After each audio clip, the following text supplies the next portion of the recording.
Chapter 2. The Journey to Egypt and the Early Years. The days following the child's birth in Bethlehem were filled with calm and wonder. Joseph and Mary, still amazed by all they had experienced, watched the little one grow in a humble but hopeful environment. The shepherds who had witnessed the light in the sky often returned to bring milk, blankets, and words of support. Although the couple hoped to return to Nazareth soon, the number of travelers filling Bethlehem for the census forced them to stay longer than planned. It was during this period that the arrival of wise men from distant lands occurred.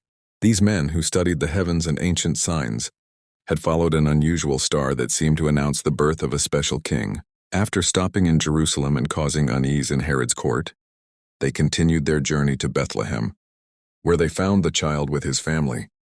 They delivered 3 gifts that would mark history: gold, frankincense, and myrrh. Joseph and Mary received them with deep respect. Not imagining that these offerings would later be essential for their survival, the wise men departed without informing Herod, for they understood that in him there was a fear that could lead to terrible decisions. And so it was. When Herod discovered that the wise men would not return with information, he ordered a cruel action in Bethlehem and its surroundings.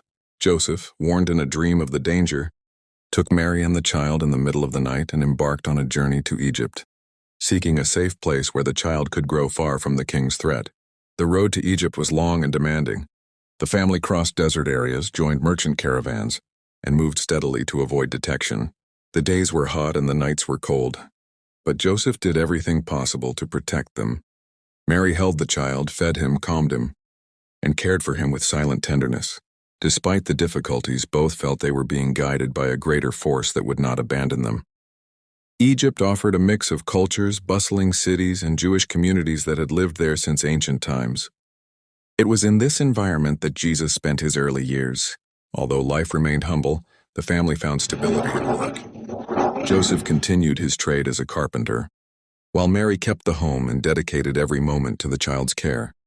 Every day they watched him grow with serenity, take his first steps, and how his gaze reflected a depth they themselves could not fully explain. The stay in Egypt lasted until the death of Herod, in the year 4 before Christ. When Joseph received the news in a dream that they could return, the family undertook a new journey back to their land. However, knowing that Herod's son ruled in Judea, they decided not to return to Bethlehem.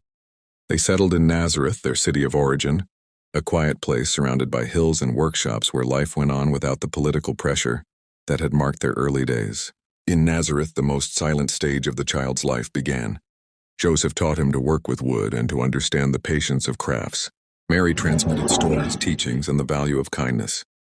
Although no one outside the family suspected the destiny Jesus would have, everyone perceived that there was a different serenity in him, a light that would soon transform the world.